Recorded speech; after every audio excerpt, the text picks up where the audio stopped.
Have you ever wondered what it truly means to be desperate? Picture this.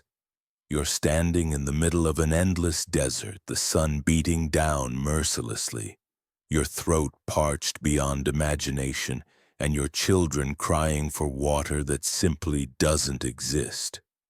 This isn't just discomfort, this is life-threatening desperation.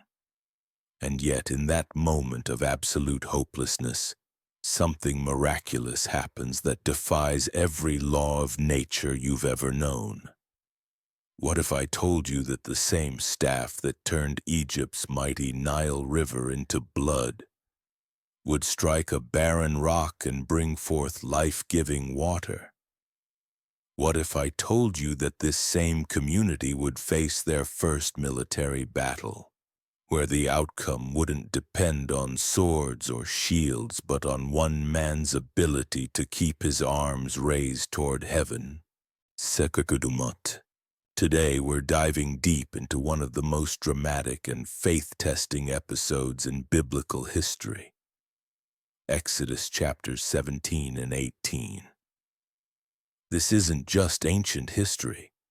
This is a masterclass in divine provision, spiritual warfare, and leadership wisdom that will challenge everything you think you know about God's faithfulness. Trust me, by the end of this journey, you'll see why these events changed the course of human history forever. Drop a 777 in the comments if you're ready to discover how a rock became a fountain and how prayer became a weapon of war.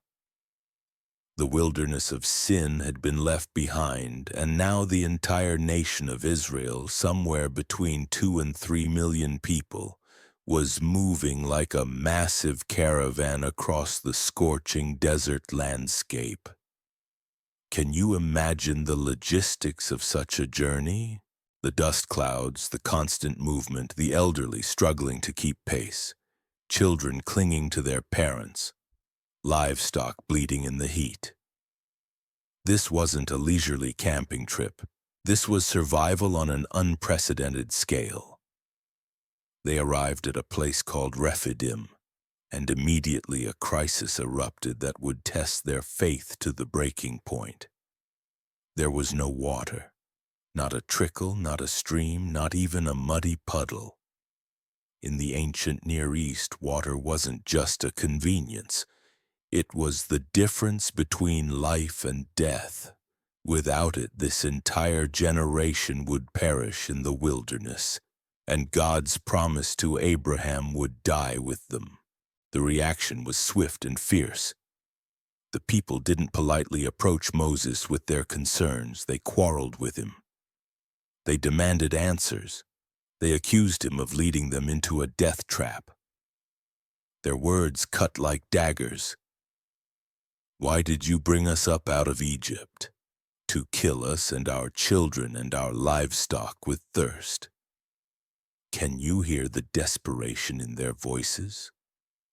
These weren't ungrateful complainers. These were parents watching their children suffer, knowing that without water they had perhaps days to live. Moses found himself caught between an angry mob and an apparently silent heaven.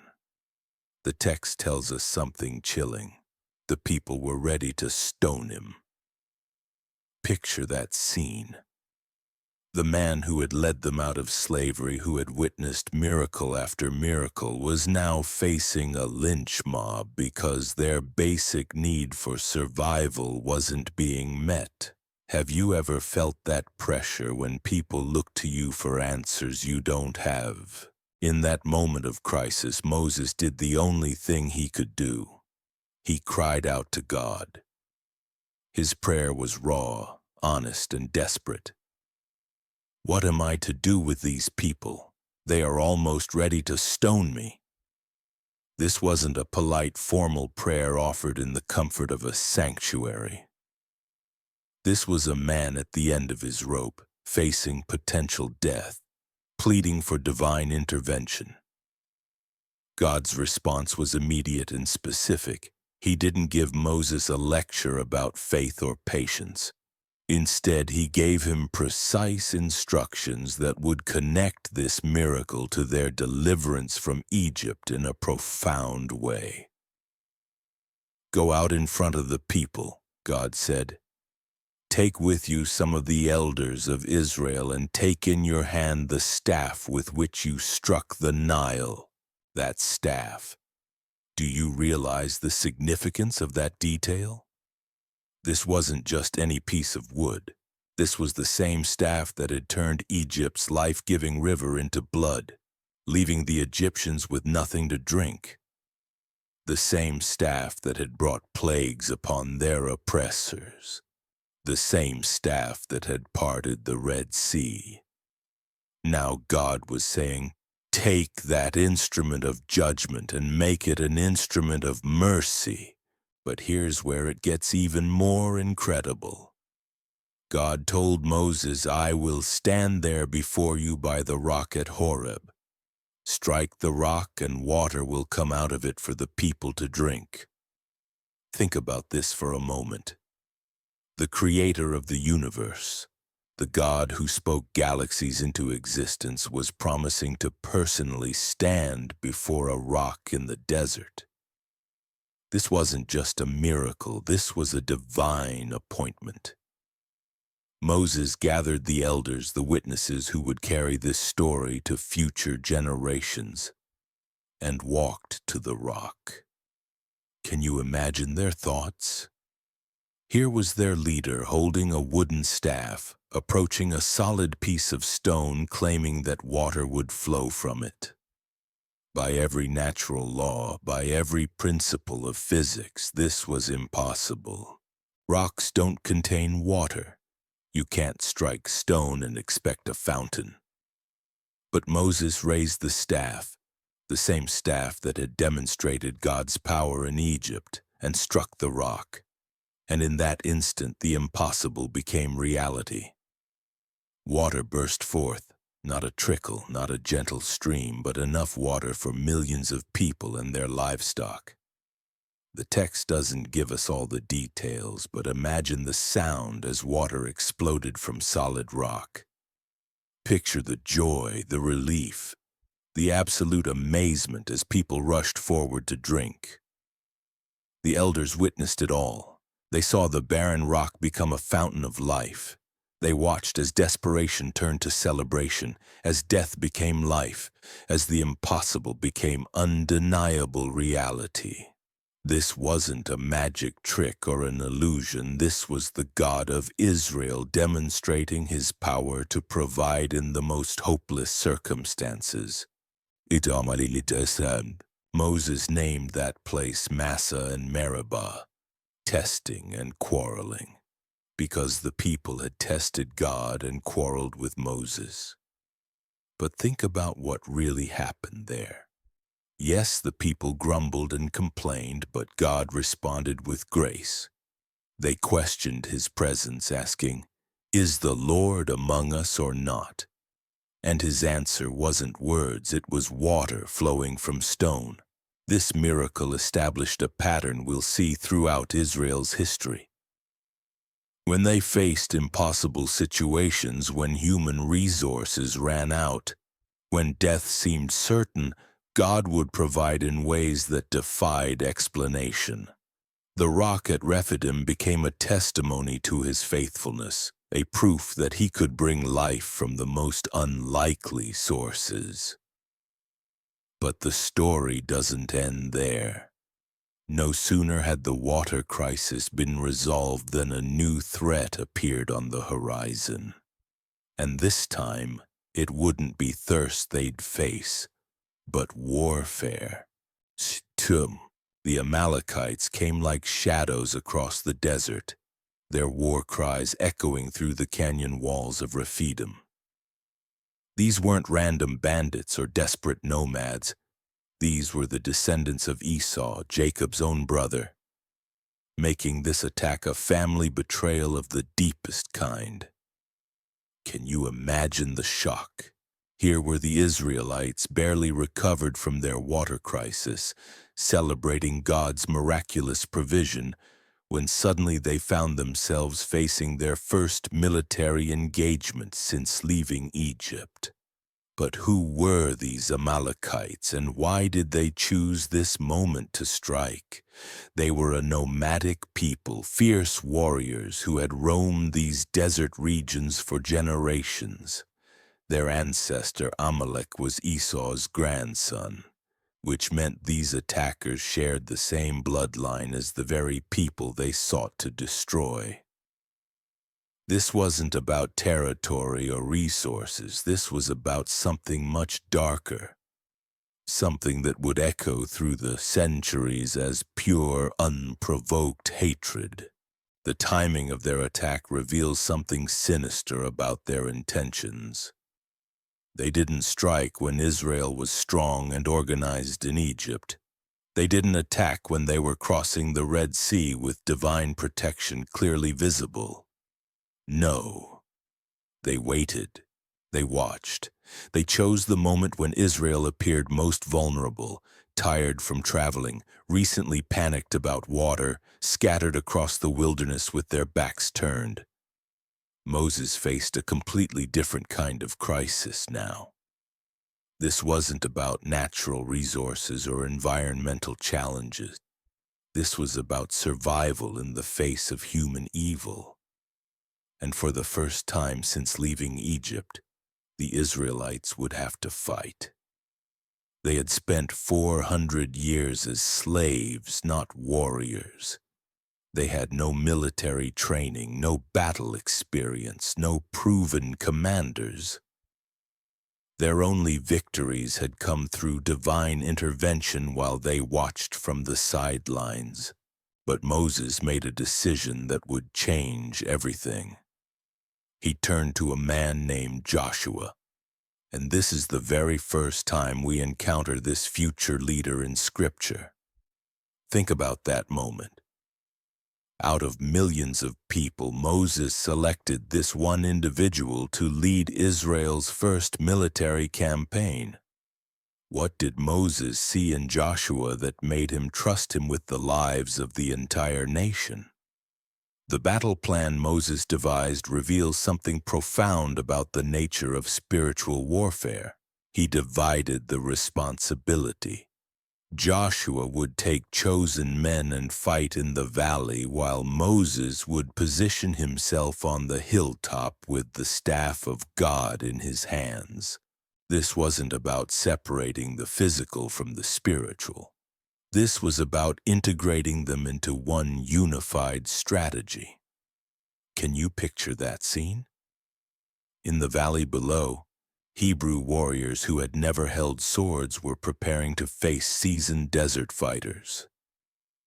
Above them on the hill, their leader stood with the same staff that had brought plagues on Egypt and water from a rock. This wooden rod had become more than a symbol. It had become a conduit of divine power, a tangible reminder that their strength came not from human might, but from the God who had delivered them.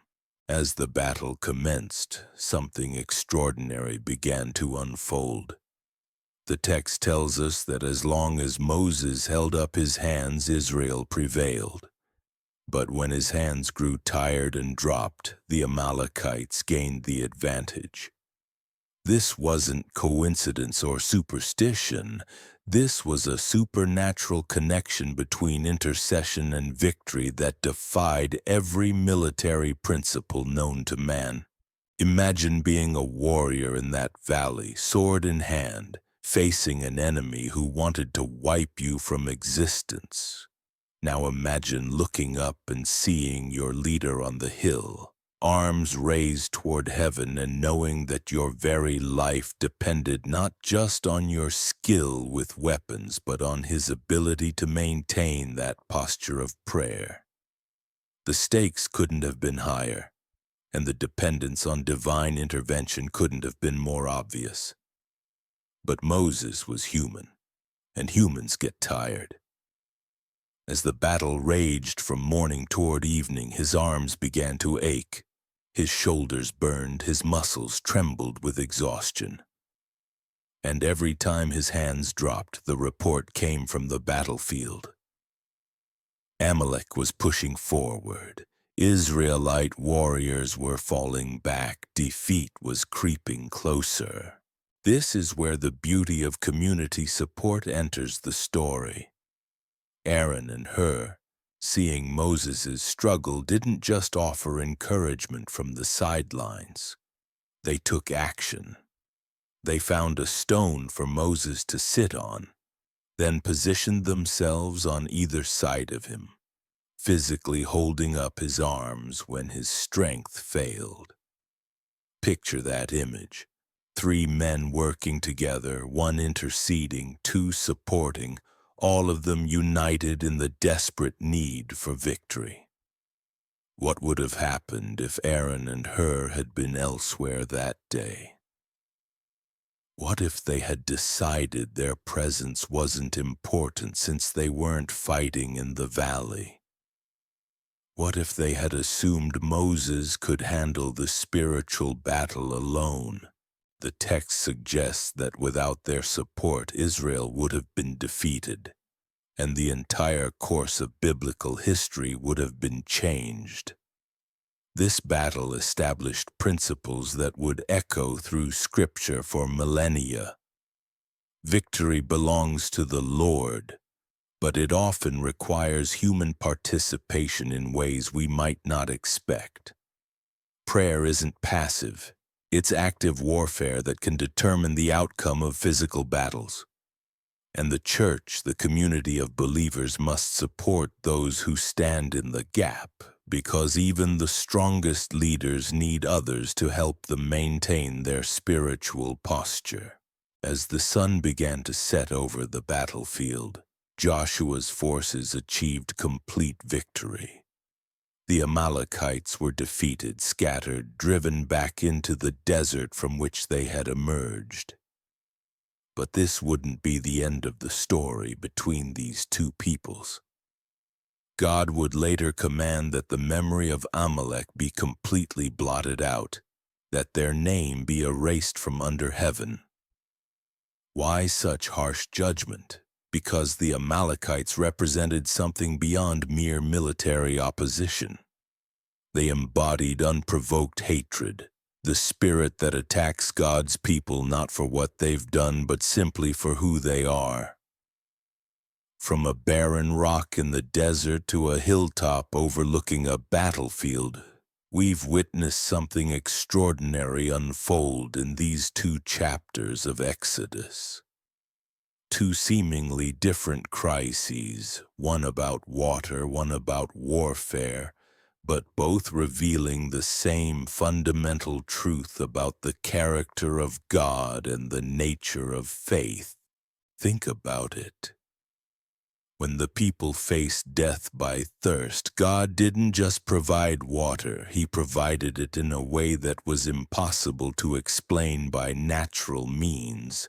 When they faced death by sword, He didn't just give them victory. He gave it to them through prayer and community support in a way that defied military logic. In both cases, the solution came not through human wisdom or strength, but through divine intervention that left no doubt about who was really in control. These events at Rephidim changed everything for Israel. They learned that God could bring life from stone and victory through intercession. They discovered that their survival depended not on their own abilities, but on their willingness to trust in the impossible and support each other when the stakes were highest. The same God who struck the rock still provides for His people today. The same God who gave victory through Moses' raised hand still fights battles we cannot win on our own, and the same principles of faith, community, and dependence on divine power still determine the outcome when we face our own impossible situations. What rock in your life needs to be struck? What battle requires you to raise your hands and surrender to God's power? And who do you need standing beside you, holding up your arms when your strength fails? The God of Rephidim is still the same yesterday, today, and forever.